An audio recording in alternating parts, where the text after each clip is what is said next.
Hey, what's up, YouTube? It's Adrian. And Raquel, and this is the Brown Bourgeoisie. Um, yeah, Adrian? Yeah. Yeah. By the way, am I loud enough? I hope so. Yeah. You're pretty loud in my ear, so. Good. So one of the concerns was I wasn't loud enough last time. So anyhow, today's topic: Mhm. white people love Lady Bird, Yes, they do. They do. not the former Real wife women. of a former president, Oh, I not see. Lady Bird Johnson. Oh, no, not that Lady Bird Johnson. I doubt many people know who Lady Bird Johnson is. But Lady Bird, Lady Bird. I feel like you might have more of a memory of the characters and the actress's name? No? Is You mean that from Lady Bird? yeah, just for some context? No? Is that incorrect? Anyway, I guess not, based off your look. I'm just confused as to what your question was. I just wanted to give a little context about Lady Bird before we jumped into why people Sure. love it. Sure. And Why don't I give? Because I feel like I'll probably know the actors. that's what I just said. Oh, okay. That's exactly I thought you. what I was just said. confused because I was like, All right. I'm gonna know the actors. That's Okay. exactly what I fine, said. fine, Okay, fine, go. fine. So the writer director is Greta Gerwig. Who Adrian loves. I was about to say that. Oh, Oh my yeah, god! that's Oh my true. god! I You do know love it. her. I know. Even though she's only really written another movie prior to this one, Frances Ha, who I love. I'll probably watch it once a year. Great movie. And so she wrote and directed this movie starring the Irish actress. Now her name I have a harder time pronouncing. I think it's like Saoirse Ronan or something like that. I can't. I'm not sure what her real pronunciation is. Okay. Continue. You want me to give this the back of the story too? I mean, not much, just like a little. So it's loosely based, according to Greta Gerwig. It's loosely based, not even loosely. She's taking sort of ideas of her upbringing in Sacramento, California, and then sort of creating a storyline based. Again, not even loosely based, according to her, just like ideas from her upbringing, and then she sort of created this character of Lady Bird. Okay. And so the reason why we're talking about it is because obviously everyone loves it. Well, and when we say everyone, I think we want mainstream white Hollywood people love it. I mean, we both watched it. I don't think we hated it. It was funny. It was also very, very, very, very, very, very similar to what we're calling the Mexican version or the brown version, which is Real Women Have Curves, which I, as a curvy, chubby Mexican woman, loved when it came out. Everything about the movie just kind of, made my skin have goosebumps and my hair stand up because it was basically my upbringing in a lot of ways. Obviously, I didn't grow up in LA. I'm from Chicago, so I grew up in Chicago, so no factories or dressmaking or anything like that. But it's just very realistic, I think. And so when the director spoke out, the Real Women Have Curves director spoke out against the similarities. And I don't know if you read in the article that came out that I said I wasn't going to mention, but now I mentioned you are talking about it. I'm like, I didn't prep for this, Raquel, but okay. go ahead. But anyway, all I just say is like, she just kind of broke down crying, right? And like saying, why didn't my movie get this kind of reception, right? It's why couldn't it be received the same way? So. Right. Well, I do have an answer, response, at least a personal response, opinion on that. Why didn't it get the same reception that... Wait, can I ask before you give your opinion?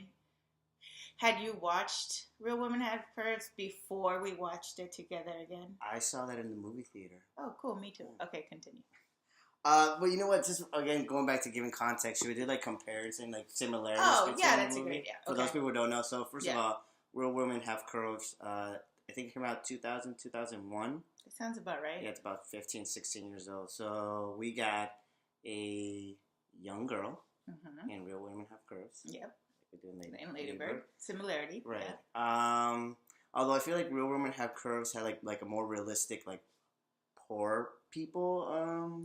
Well, I think it's actually, it's really interesting that you bring that up. And because it's like, white people poor versus like brown people poor, Right. you know, and like I think those are some of the things that irked me about Lady Bird, where it was just like, girl, you gotta go to college. You have your own fucking room. You basically She works in a hip coffee shop. You're going to like a private school, you know. And I'm trying to remember if the character in Real Women Have Curves went to a private school, because she went to like at a school in like Beverly Hills. She did. She was being bused from like the Right, barrio. right. She was Yeah. taking bus more like, to get to Beverly rich. Hills Yeah, High yeah. School, probably. Right. Yeah. But is that like public or private? I wonder. Beverly Hills is a public high school. Public school. Yeah, Okay. yeah. Well, anyway, that was one of those things that irked me, where it's just like, here's this entitled young white girl, right? Whose mom is nothing but like, I mean, yeah, she's critical, but not in the same way that the mom the Mexican mom. The Mexican mom. You was had it critical. easy, girl. Yeah, Like, exactly. that's like a nurturing, caring mom, Right. whereas the Mexican mom was all about the awfulness, like the fat shaming, something that as brown mothers we have to work on every day. So anyway, continue with the context. Sorry. No, it's okay. So continue with the similarities besides working class, young girl. So, by the way, America Ferrera is the protagonist of Real Women Have Curves. She's a smart girl, and she wants to go to college and away from her family. I don't know if they outright say that, but she wants to, have that experience, and external forces are preventing her to fulfill. Is it external, or is it just her parents being like Oh, overprotective?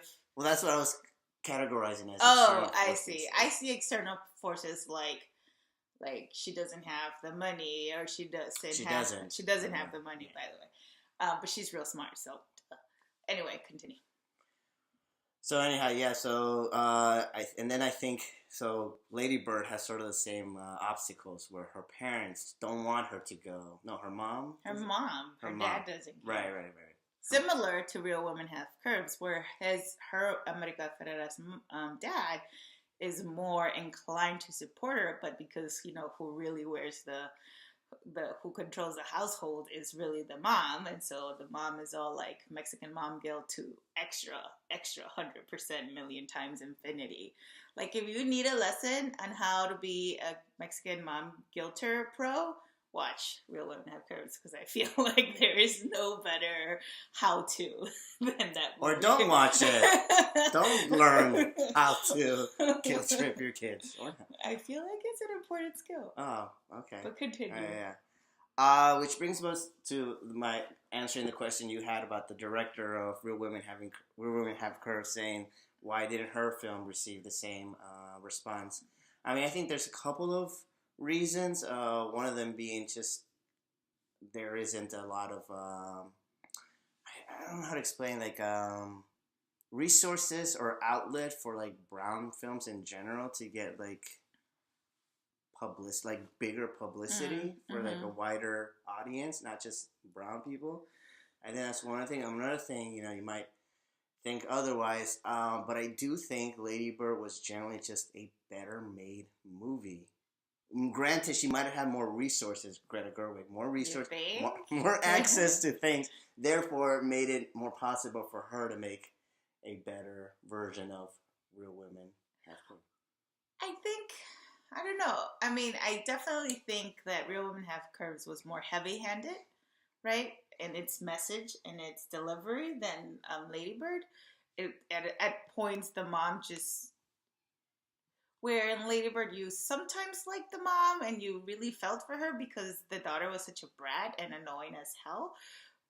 But in Real Women Have Curves, it was just like the mom was such a brat and annoying as hell. So at least to me, So I think, yeah, the acting was different. I think the story at its core was very similar, but the delivery was very different. And obviously we need to think of the fact that it's 15 years, difference in a time. The time has shifted so much. So I think you've said something interesting about the brown reception, right? It wasn't geared towards, and a lot of the success of Real Women Have Curves, because it was successful, but a lot of it, which was irksome for me, was that it was just one of these like, oh, this white fueled success. You know, like this, what, at least in my eyes at the time, it seemed like it was this white guilt fueled success.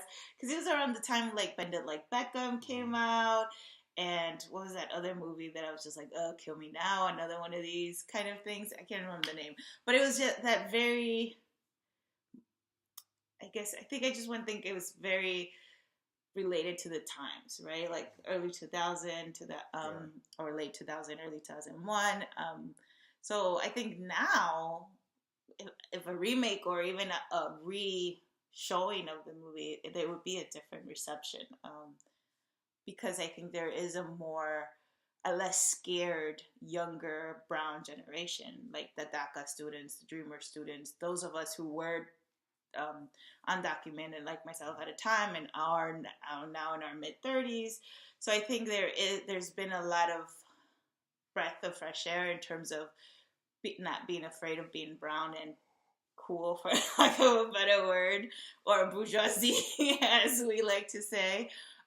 So I think we have more say now in what we watch and how we spend our money and how we support. So I don't know. I wonder what the reception would be now, right, as opposed to back then.